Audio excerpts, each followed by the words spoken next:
Hello everyone, Miss Carrie here from Miss Carrie's Creations. Today I'm going to share 2 spring card projects and show you some unique ways that you can use floral dies on your card making projects. I have on my desk the Marge paper pad collection from Not Too Shabby. I am loving all the patterns in these 2 6x6 packs.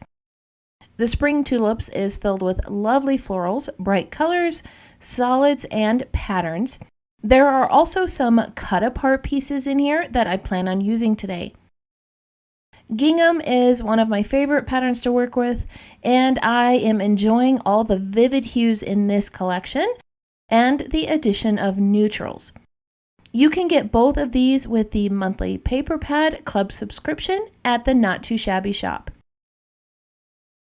Here are the supplies I'll be using on my 2 cards.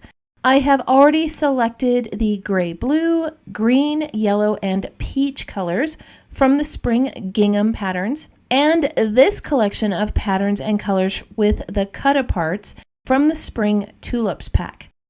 I'm also going to be using 2 die sets from Lawn Fawn and a few other items to create these cards. As I make these projects, I'll bring in a few more items to the designs, and I'll make sure to list those in the supply list next to the link to the Paper Pad Club in the description below. I'm going to start by creating the background piece that we're going to use for both cards. I'm using a Distress watercolor cardstock, and I'm blending Speckled Egg Distress Oxide over the entire card front. I chose to use watercolor cardstock because I'll be adding some water to this in a moment, and I'm going to be creating some score patterns in the background. The heavier cardstock is going to hold up a little bit better than a standard cardstock. I'm going to bring in some salvaged patina Distress Oxide and blend it into the previous color halfway up the card base. I love the blend that these 2 colors create in the center. After adding the darker blue, I'm going to blend these 2 together with another layer of speckled egg.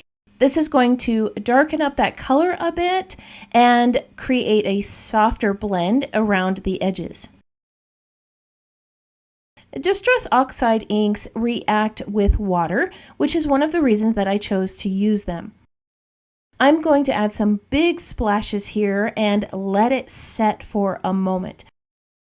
After a few moments, I will lay a paper towel over the top, and this removes the excess water. You're going to be able to see a speckled look in the background once that excess water is removed. I'm also going to bring in a white paint pen. This is going to add some flecks in the background and create the broken up sky look. Now, before I move on to the final step, I want to make sure that all of this is completely dry. You can use a heat tool if you're in a bit of a hurry. The last step is to add a plaid pattern with score lines. I have flipped my cardstock upside down onto my paper cutter, and I'm using a stylus to create the score lines. I started the first score line at a 1/2 inch and then moved over a 1/4 inch. I moved over another 1/2 inch and then another 1/4 inch. I continued that sequence all along the back of the card. If you have a scoreboard, you could use that. I don't own a scoreboard, so I just use the groove in my paper cutter. This is a heavier weight cardstock, so I needed to score each of those lines a couple of times to get a really good impression. Once my first set of score lines were complete, I turned the card base 90 degrees and started scoring in the opposite direction. I started out at a 1/2 inch, then moved to 3/4 inch, and then I moved over an entire inch to 1 3/4, then to 2 inches, then to 3 inches, then 3 1/4, and so on. This does create a wider plaid pattern than before. At this point, you can leave it as is, but I want those lines to stand out, so I'm going to bring in a sanding block and lightly sand across the top of the background. If your background piece is still wet, the sanding block is going to damage the paper, so make sure you have allowed time for everything to dry before you start this step. Alright, so here's that awesome little background piece we created. Isn't this so much fun? I'm going to use this arc die to cut out the center. I'm just using some repositionable tape to hold this in place in the center of the card base, about an inch up from the bottom of the card, and then I will cut this out. You are going to need both pieces for the cards we're making today, so make sure you hold on to them. This arc piece is going to be placed on this white background, and I want to create another textured background for this card. So I'm going to repeat my scoring process on this second card base. I cheated a bit by drawing the diagonal lines on the back with a pencil so that I didn't have to try to measure them out on my paper cutter. These are spaced at 1/2 inch apart. Again, this would be easier with a scoreboard, but that's not something that I have in my space, so I'm just going to work with the paper cutter. This design was much easier to create with a quick set of diagonal lines. Here's what it looks like when you're finished. And then once we add that arc piece over the top, it creates a great backdrop. All right, let's start assembling our 2 cards. The first card uses the blue background with the arc in the center. I have popped this up onto some foam tape, and I'm going to build a little floral cluster here with these pieces that I cut from different pattern papers.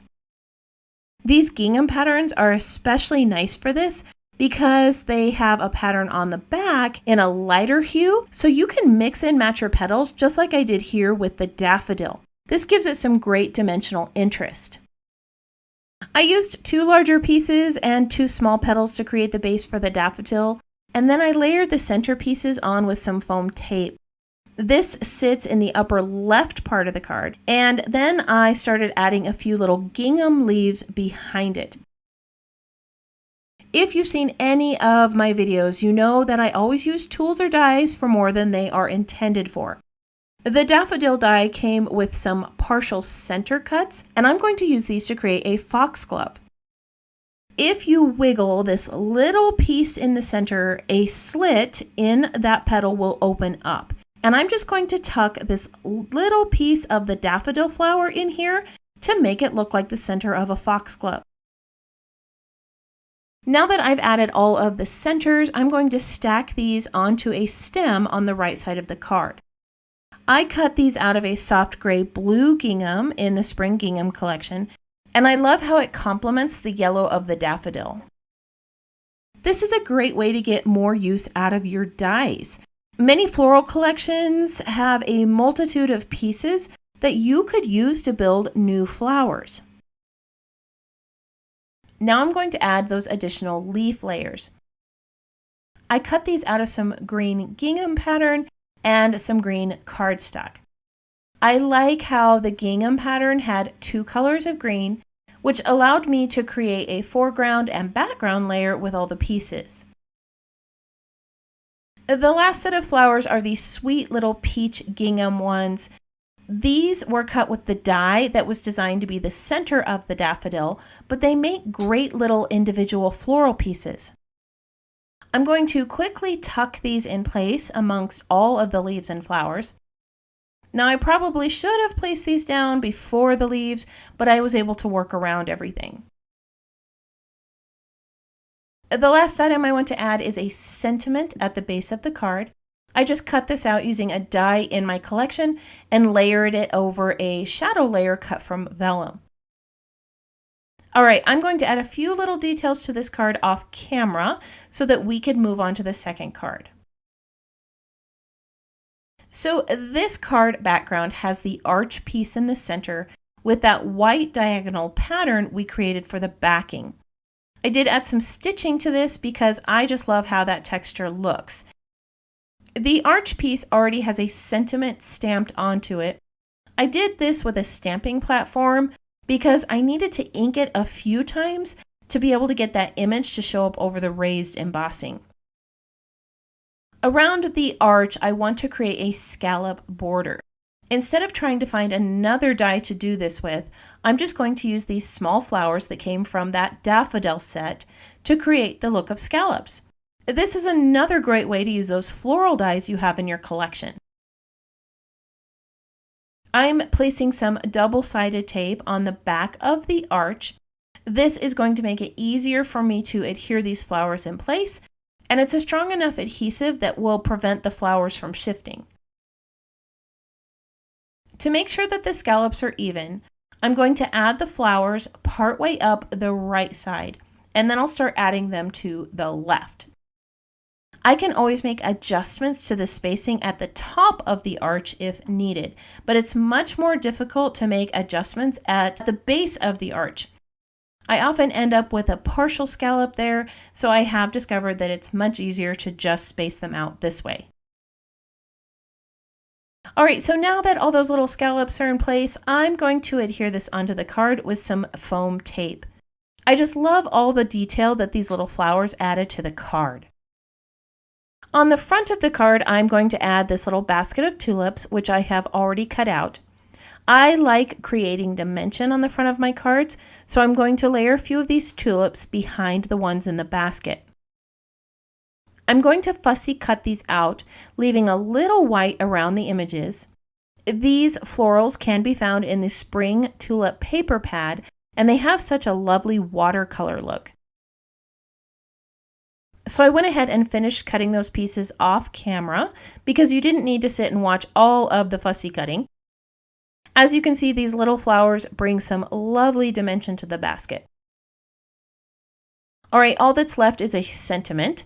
This was cut out of gray cardstock to match the gray gingham and the gray basket. I'm just going to tuck this behind a few of the flowers, and then I'll show you the two completed cards. Off camera, I added a few little flat back pearls to this one. I really like all the beautiful spring colors on this card. The texture in the cardstock, the watercolor-like coloring, all the ruffly layers, and the beautiful pattern papers just make me want to go out and plant my garden. On the second card, I added a little bit of pen work to the leaves and flowers. This was done with a white gel pen to give them a few more details. I trimmed the background piece down a little and layered it onto a white card base to create a frame, and then I added a few embellishments to my card. Both of these cards are great spring projects you can create with the spring tulips and gingham paper pads. They both have such a colorful collection of florals that makes me wish that it was spring. I hope that this project inspired you to try something new with your floral dies. Thank you for joining me for this paper crafting project. If you have any questions about this project or the supplies listed below, feel free to leave me a comment. I hope that you have a wonderful week, and I can't wait to see what you create.